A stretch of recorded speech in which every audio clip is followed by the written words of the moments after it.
திருமணம் இப்போ வர்ற பேரண்ட்ஸ் எல்லாம் கேட்குறதுன்னா, என் குழந்தைக்கு எப்போ திருமணம் நடக்கும், ஏன் திருமணம் நாள்பட்டு தடையாகுது அப்படின்ல நிறைய பேர் கேட்குறாங்க. இதுக்கெல்லாம் மெயின் காரணம், ஒரு ஆண் ஜாதகத்தில் பெண் கிரகங்களும் பெண் ஜாதகத்தில் ஆண் கிரகங்களும் சுயபலம் பெற்று வேறு கிரகமான புதன் சனி கேதுனுடைய தொடர்பில் இல்லாத பொழுது கண்டிப்பாக அவர்களுக்கு திருமண யோகம் உண்டு.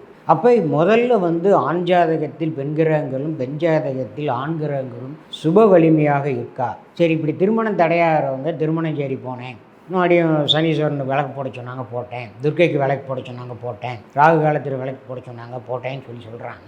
நிறைய பேர்களுக்கு திருமணம் தடையாகி கொண்டே இருக்குது. இதுக்கு மெயின் காரணம் சப்தமாதிபதி. நான் முன்னாடி சொன்ன கிரகங்களுடைய அமைப்பு இருந்தாலும் சப்தமாதிபதி என்று சொல்லக்கூடிய சப்தமாதிபதியும் கலத்திர காரகனும் சுப வலிமையாக இருக்கும். ஏன்னா எல்லாம் சேர்ந்தா தான் திருமணம், ஒரு கிரகம் நடப்பதில்லை. அப்போ சப்தமாதிபதியும் கலத்திர காரகனும் சிறப்பாக இருந்து ஆண் ஜாதகத்தில் பெண் கிரகங்களும் பெண் ஜாதகத்தில் ஆண் கிரகங்களும் சிறப்பாக இருந்தால் அவர்கள் வாழ்க்கை குருபலன் பார்க்காமலேயே திருமணம் நடக்கும். குருபலன் பார்க்க வேண்டிய அவசியமே இல்லை, உடனடியாக திருமணம் நடக்கும். இது இல்லாதவர்களுக்கு கிரக மாற்றம் என்று ஒன்று இருக்குது, அதை செய்து உடனடியாக திருமணத்தை செய்து கொள்ளலாம். நன்றி, வணக்கம்.